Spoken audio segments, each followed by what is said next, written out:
we were delighted to go into the Johnson Hall, and I believe the first show was My Fair Lady in 1975, and Thelma Parrish was principal girl then. She played Eliza Doolittle.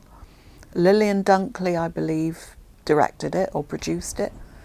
It was good to be in the Johnson Hall with the new facilities and nice dressing rooms and good seating. Yes, that was fine then.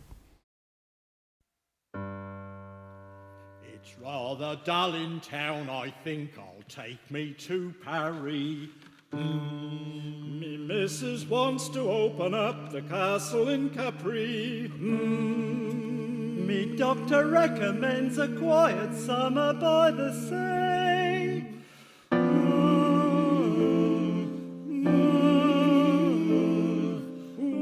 Wouldn't it be lovely?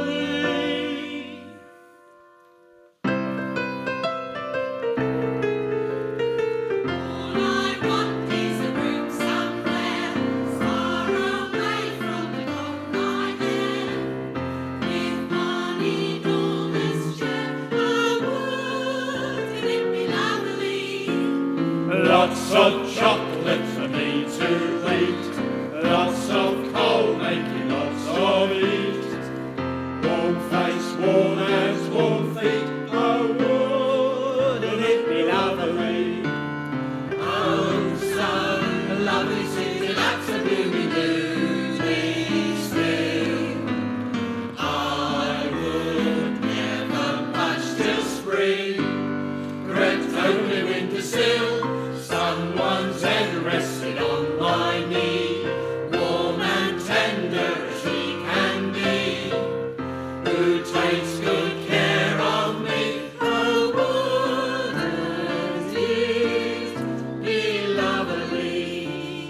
Lovely, Lovely, lovely, lovely.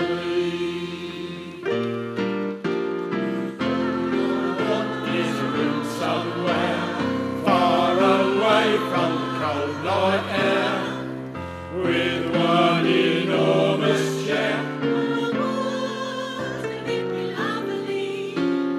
lots of chocolate for me to eat, lots of coal making lots of heat, warm face, warm hands, warm feet. Oh, wouldn't it be lovely? Oh, so lovely sitting at the blooming Ludley still. I would never much till spring crept only windowsill. Someone's head rested on my knee, warm and tender as she can be, who takes good care of me. Oh, wouldn't it be lovely? Lovely, Lovely, lovely, lovely.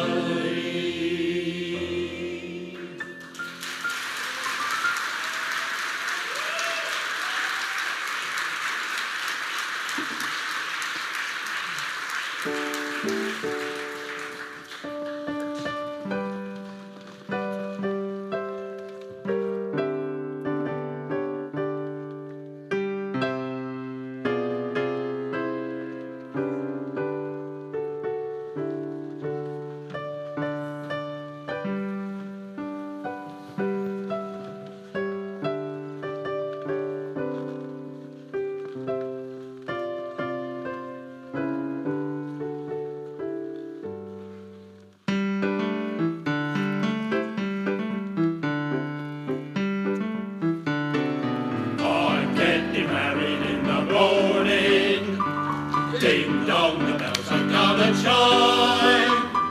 Pull out a stopper, let's have a whopper, but get me to the church on time.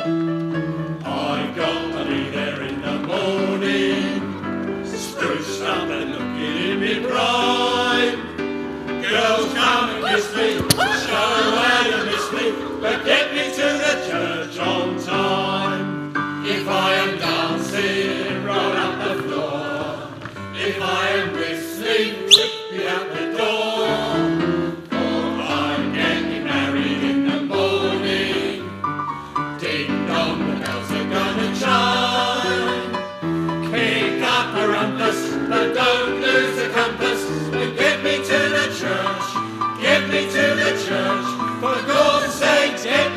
the church on time. I'm getting married in the morning. Ding dong, the bells are gonna chime. Drum me or tell me, stamp me or mail me, but get me to the church on time. I'm gonna be there in the morning, spruce up and looking in me prime. Some bloke who's able, lift up the table and get me to the church on time. If I am blind, then shoot me down. If I am bluey, then cut the town. For I'm getting married in the morning. Ding dong, the bells are gonna chime. Feather and Tommy, call out the army, but get me to the church, get me to the church. For God's sake, get me to the church on time.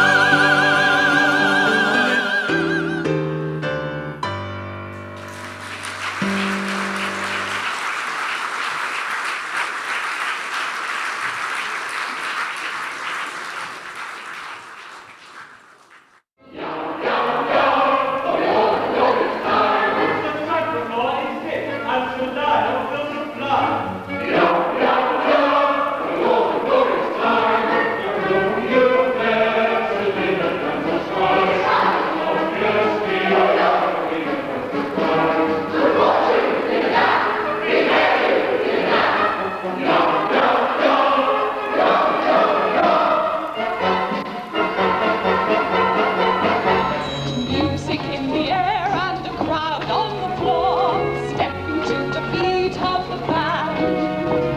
We count very carefully the tune we adore in the sleigh of the gay wonderland.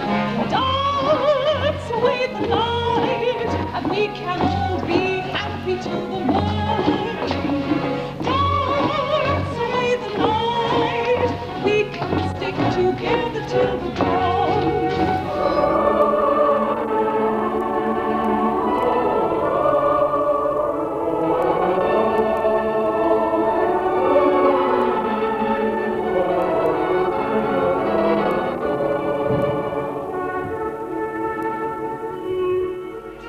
Believe you're brave,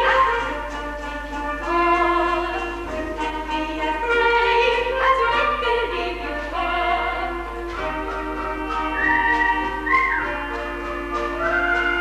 You be as brave as you believe you are.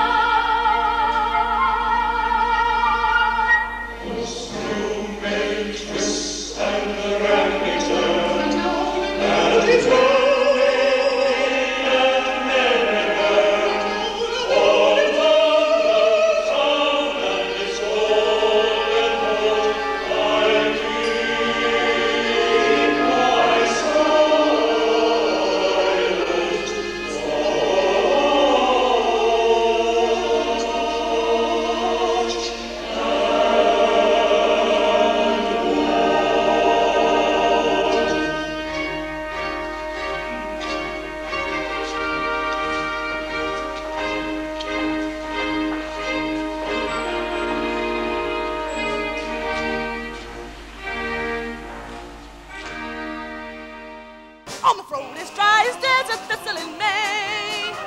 In the golden garden, gonna whip my whistle today. Last of the boys, a three-legged crow. Set him up, Joe, set him up, Joe, set him up, Joe. Name your price. Make mine a sarsaparilla. Set him up, Joe, set him up, Joe, set him up, Joe. Set him up, Joe.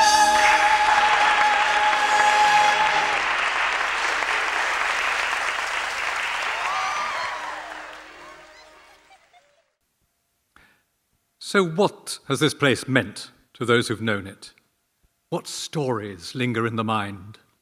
I've got one specific memory, and it has come back to me, and it is a specific memory that we used to do these matches, which were money matches, and you used to have like money in the bank, like they do in America now. we used to have these big sacks attached to the ceiling of the hall, or down on the wrestling light. And the match was, you'd get in the ring, you'd wrestle, but a ladder had to go in the middle of the ring, and you've got to climb the ladder and pull the money down. And there was genuinely a lot of money in the bag. So this particular night, and this was a Johnson Hall, but I did do it in other places, but this is where it went wrong, was a Johnson Hall. I'm in the Johnson Hall. We've wrestled for 20 minutes. The place is an uproar.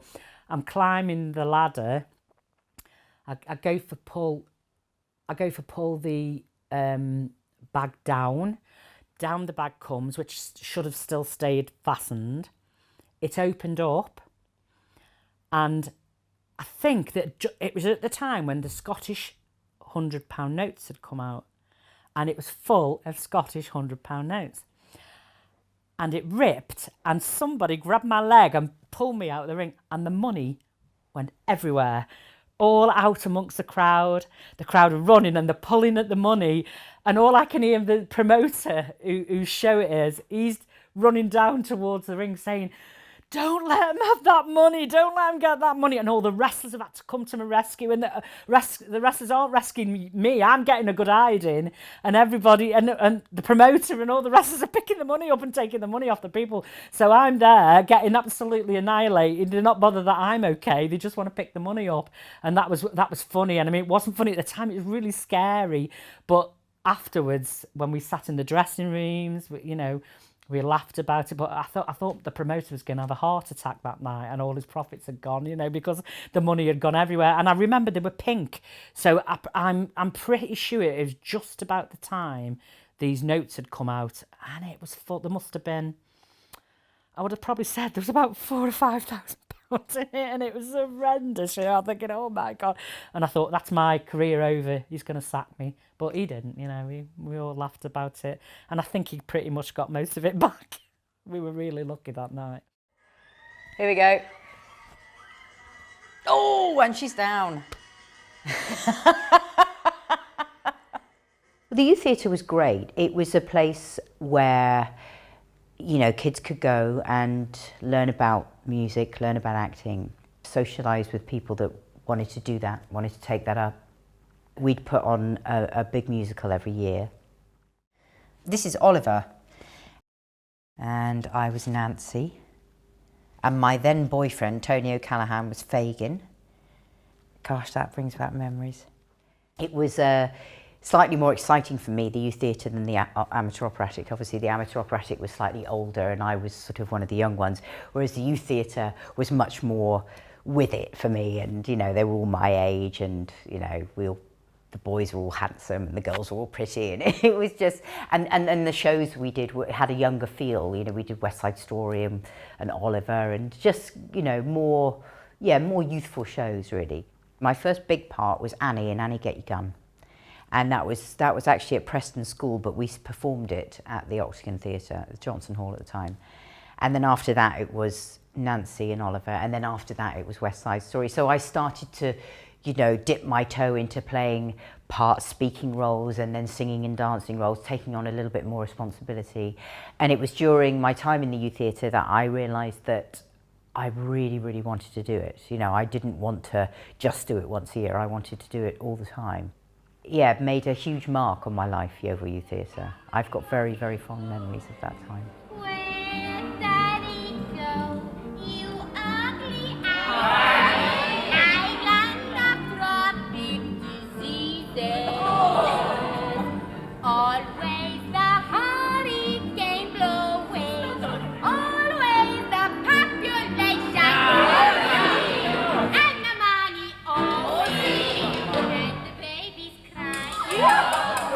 And the bullets fly still. I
I always wanted juveniles in my shows because it's very important. That local element within the pantomime is incredibly important.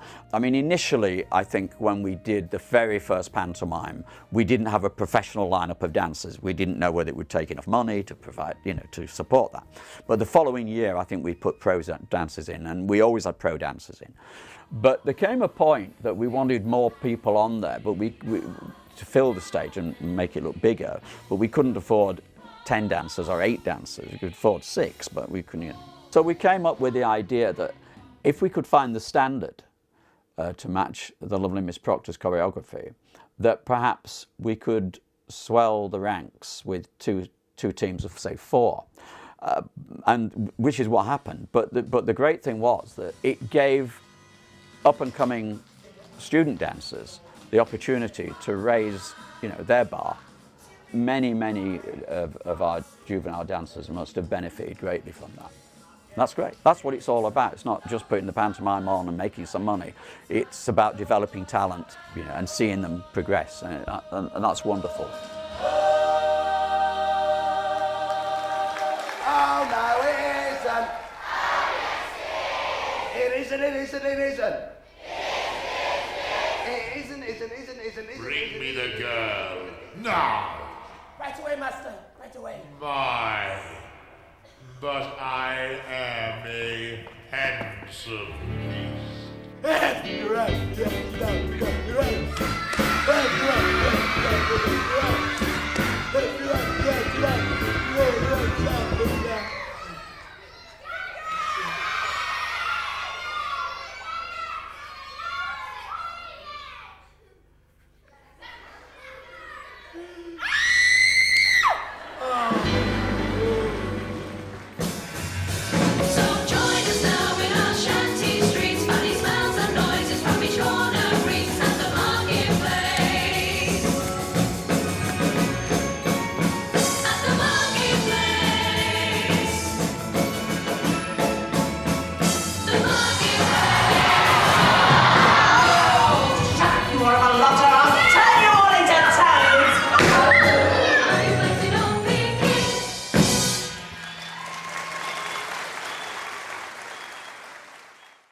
So this theatre is a place where the young can discover new dimensions to their lives. But here also is a stage for many talents and causes.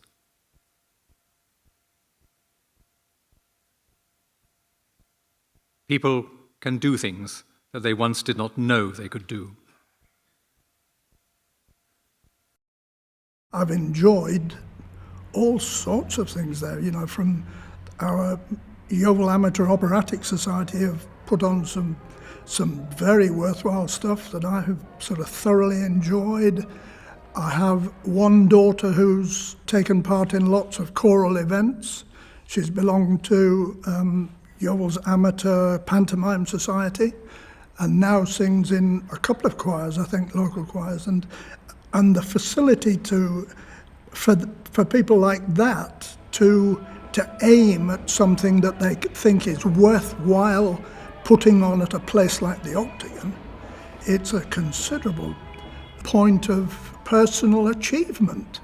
One of my granddaughters has taken part in dance events, and again, for them to aim at putting on something that's worthy of, as far as they can make out, is worthy of a place like the Octagon, with the audiences that the Octagon is capable of having, is a big thing, I might tell you. Right, let's remind ourselves why we sing and warm our voices up, and then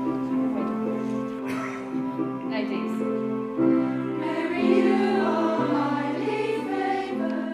I remember going to that first meeting which took part in the early part of 1960, somebody made the suggestion that perhaps new secretary would like to take on the business of arranging the carols. I think that she sort of said, well, for this year, but I didn't realise that it was for another 53 years as well. It's the time of year, of course, when we celebrate our Lord's birth, and I've always planned those carols such that they're very much like a birthday party. I want people to come along and to really enjoy themselves, and that's how I feel we celebrate the birth of Jesus. Derek's plan has always been that we ask people to pay to come to these events, to pay for their ticket, and that always covers the expenses of putting the carol concerts on, completely covers them, so that when people come to this birthday party and they're asked to give in a collection, in an offering, we can always tell them that every single last penny of what they give on the occasion goes to the charities that have been nominated.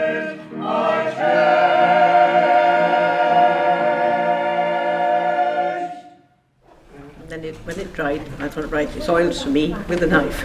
Oh, right. Yes. I did wonder whether you could use knives on acrylics. Many of our members are retired, so it's lovely for them to get out with people who've got a shared interest.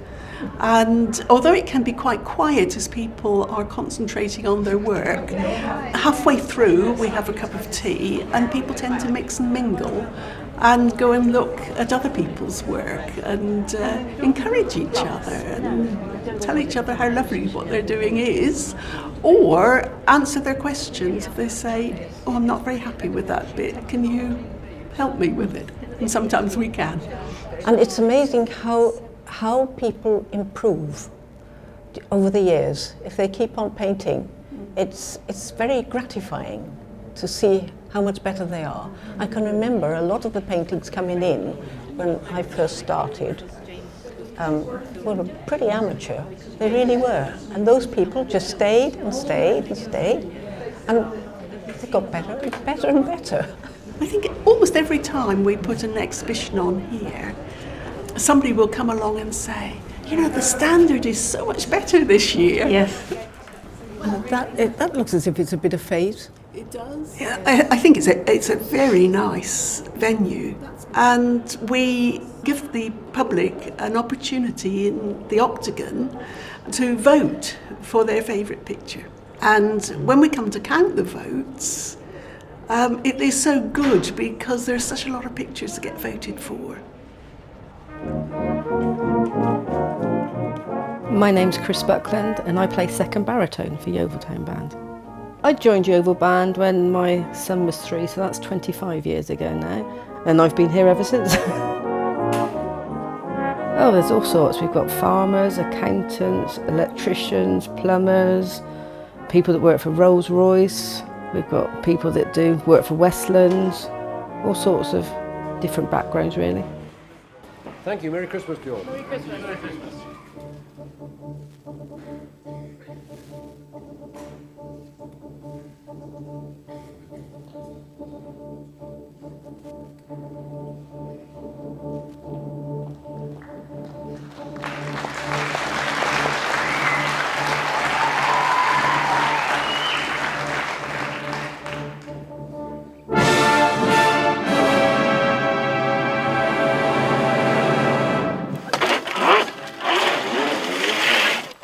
It's 5:30 on a February morning in Cornwall.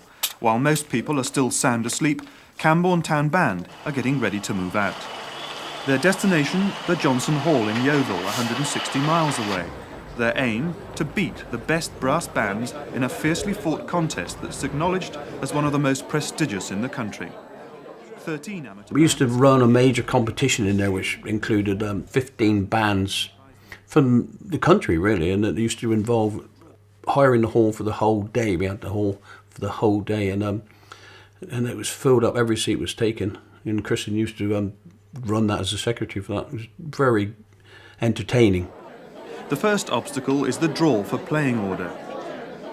You've been drawn first. What does that mean? That means to say we won't get a rehearsal, we got straight on and in with the national anthem. First on. Is that good news or bad news for you? Bad news. And exactly 6 hours after they set out, they start their mini concert.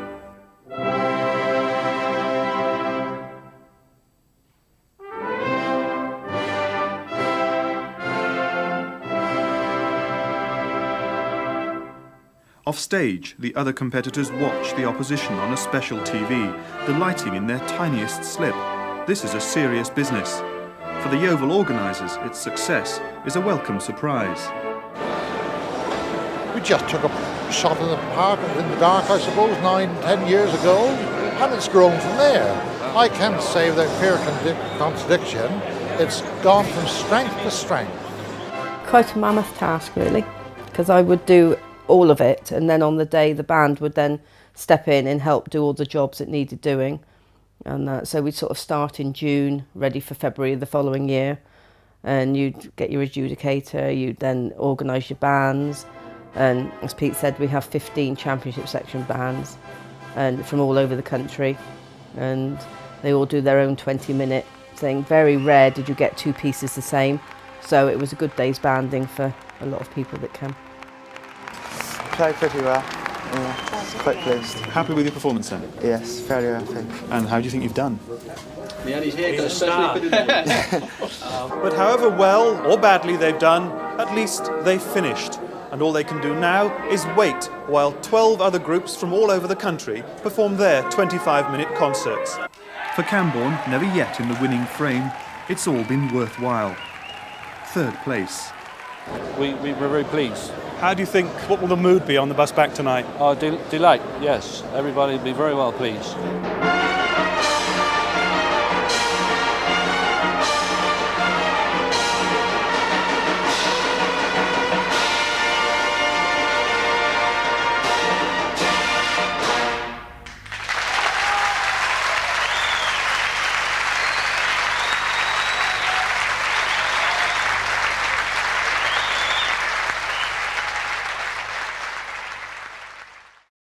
The history of the theatre is not only about performance. There's the backstage world, where people work with sound and light. And for the audience, it's the greeting at the door, familiar faces of the Octagon's volunteers, the members of the Foyer Club. It's a voluntary organisation with approximately, I think at the moment we've got 70 to 75 people. And really we steward, do all the front of house work for the theatre. We steward, we take tickets, we do ice cream, we sell confectionery and anything they want us to do basically, but that's the main duties.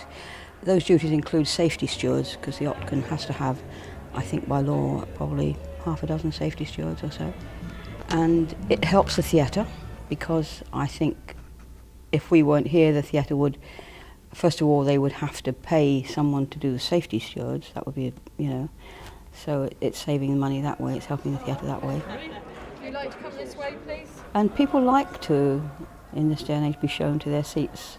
It doesn't happen very often in theatres at all. Unexpected things can happen. I mean, we've had people collapse, and, we had somebody, I remember myself working and somebody, we wasn't sure whether she had died in her seat. She was actually asleep.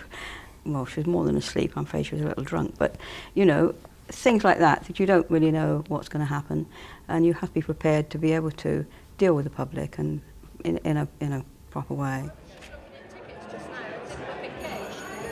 Several years ago, when I was on duty, there was a show, and it was for ladies only. And the Johnson room used to be used then, and 3 women were smoking underneath, and the fire alarms went off, and we asked everybody to vacate the building and go up on the green. And as soon as I was safety 4, and safety 4 had to don a yellow hat, yellow jacket, and go down the bottom of the road to stop vehicles coming in, except for the fire. But as soon as I told the ladies, 600 ladies, that the firemen were coming, they presumed it was all part of the show, and I could not get them to go up there. That got quite hilarious because I was trying to be firm, and I stopped the fire engine when it came and said, you're going to have a bit of trouble, and explain the situation. And they all happened to be quite young, good-looking firemen, which didn't help. But yeah, it was just because the ladies smoked under. So the ladies were all there. Whoa! Well, they thought yes, it was part of the show. Part of it the was show. The Dream Boys or something. Dream Boys or something like that. Yeah. But the firemen entered into the spirit of things, actually, didn't they? They did, and it was a false alarm anyway. And when they came out again, because the women were outside, and they were all saying, "Whoa!" They don't particularly want photography, but they also don't want you to upset anyone by asking them too many times. You can ask people to stop, but if you've got to climb over people to get to them, then don't bother. I would miss it, if I didn't come. Pantomime, if I didn't come to pantomime, that would leave a big hole because we have to do mornings, afternoons and evenings, and we need at least 14 of us on duty. So at Christmas time, if I didn't come to that, I probably wouldn't know what to do with myself for a while. So yeah, that's about it.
So much happens around a place like the Octagon. So many personalities, so many triumphs on the stage, constant creation, forever moving on. Before you know it, everything vanishes into the past, beyond recall. It needs a chronicler, someone who will not let it all be lost. My first camera was an 8mm Russian-made model, ran on clockwork. And initially the picture quality was good, but I was dissatisfied with it after a while, so then I progressed on to this little beast. This is a Bewley R16, all-electric camera, with a 200-foot magazine on top, giving me about 8 minutes worth of film, with a 4:1 zoom, and through the lens viewfinder. Beautiful camera, nice and chunky, felt good in your hands, good steady shots from it. And on quite a few occasions I was mistaken for a cameraman working for the BBC or the ITV companies. And indeed I actually remember doing a bit of a stringer job with this one for Westward Television back in the day. Above all, the way I saw film was that it was the world's best time machine, because whatever you film today, you think, well, that's just normal, average. This is what happens every day. But look at that film in, say, 5 years' time, 10 years' time, 20, 50 years' time. Woo, some of the things that you filmed just don't exist anymore. And yet you have a tangible, real, moving record of things as they were.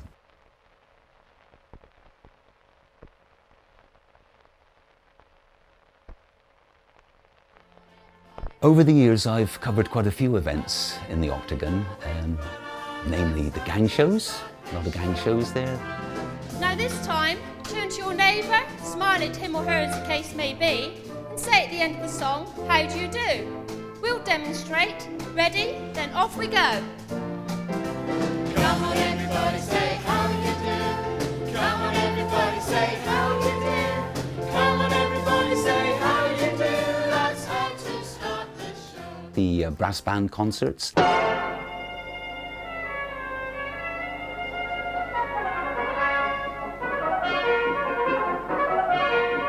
Yeovil Operatic Society's productions.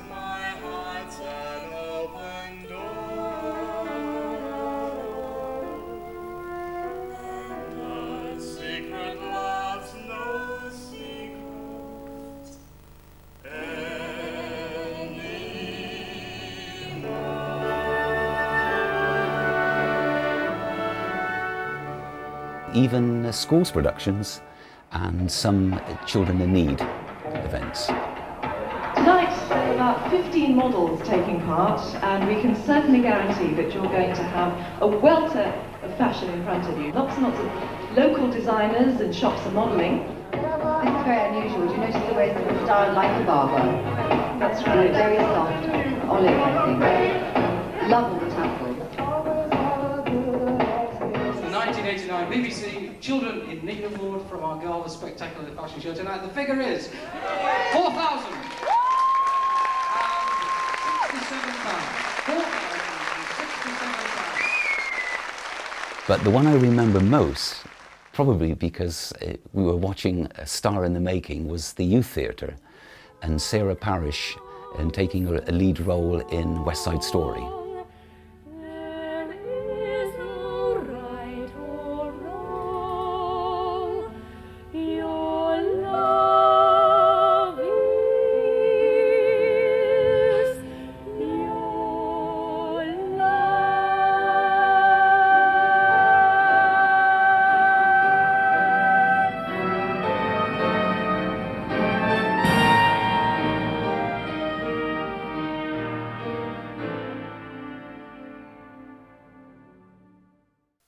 This show tonight, and our wider project to create an archive of entertainment in Yeovil, carry forward that mission to preserve resplendent things.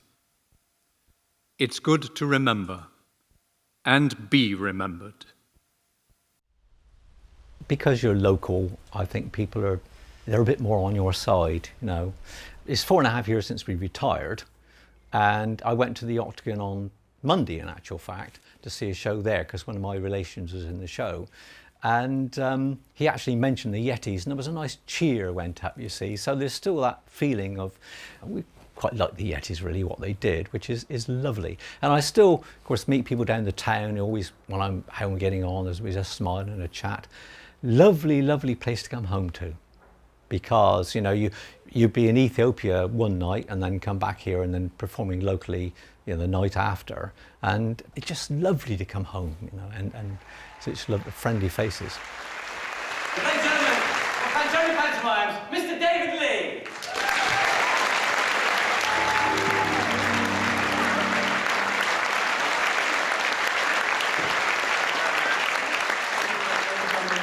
Boys and girls, it's always a pleasure to walk out here on the last night at the Octagon Theatre's pantomime in Yeovil. The Octagon is my longest serving time with the theatre to produce pantomime. 25 years, you know, a quarter of a century is going some, and I have to say that the contract invariably was year on year.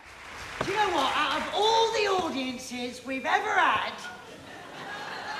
you've been the most recent. Ladies and gentlemen, boys and girls, on behalf of Mr. David Lee, Pantone Pantomimes, and the lovely Mr. John White here at the Octagon Theatre, we'd like to take this opportunity, if we may, not only to wish you a Merry Christmas and a Happy New Year, but to thank you for being such a lovely audience. Thank you very much. And the reason why a lot of the artists always said, when can we go back to Yeovil, was the backstage camaraderie, not just the cast, but the crew and everybody else. It's one thing to sustain twice daily for the artists, But it wasn't only the twice daily, you'd also to sustain the social nights as well, because that was heavy, but great fun. And I think that's another reason why Yeovil, the Octagon Theatre at Yeovil, was so special. From an amateur point of view, I went because I love singing and I love dancing. And also I love meeting people. That was the three categories that I joined. But there are lots of people who come because the girlfriend is in it. So she then drags the boy in, and vice versa. And lots of relationships are formed, lots and lots of marriages, and children now going in place of parents. It's a wonderful thing. It's I don't know what word I could use for that. It's a very good community spirit involved within the company itself, and all part of theatre. And theatre fancy, let's face it, it is a fantasy, and a lot of people like a bit of fantasy to get them out of the real world. I did, I know. There's so much value for small theatres in small provincial towns. I think it's so important that we support them and look after them and fund them. It's where people learn so much about themselves, I think, and you know, not necessarily where people go on to become professional actors. I don't think that's what it's there for. It's amateur dramatics is a great way for people to socialise, to meet each other, to express something that they need to express that they can't express at work, to have fun, to let their hair down. Acting and singing and dancing. When you see somebody act and sing and dance, there's something about them that comes to life. You know, they're doing something they love, they're doing something that they're passionate about, and that brings a tear to my eye. If you love doing something like that, you are giving something to your soul, I think. And when I watch the amateur dramatics and when I go back to watch the youth theatre, watching all those people with so much focus and passion in their eyes, just for those 3 nights, giving everything they have, that's got to be a good thing. That has to be something that we support, you know, and gosh, I hope that we don't lose it.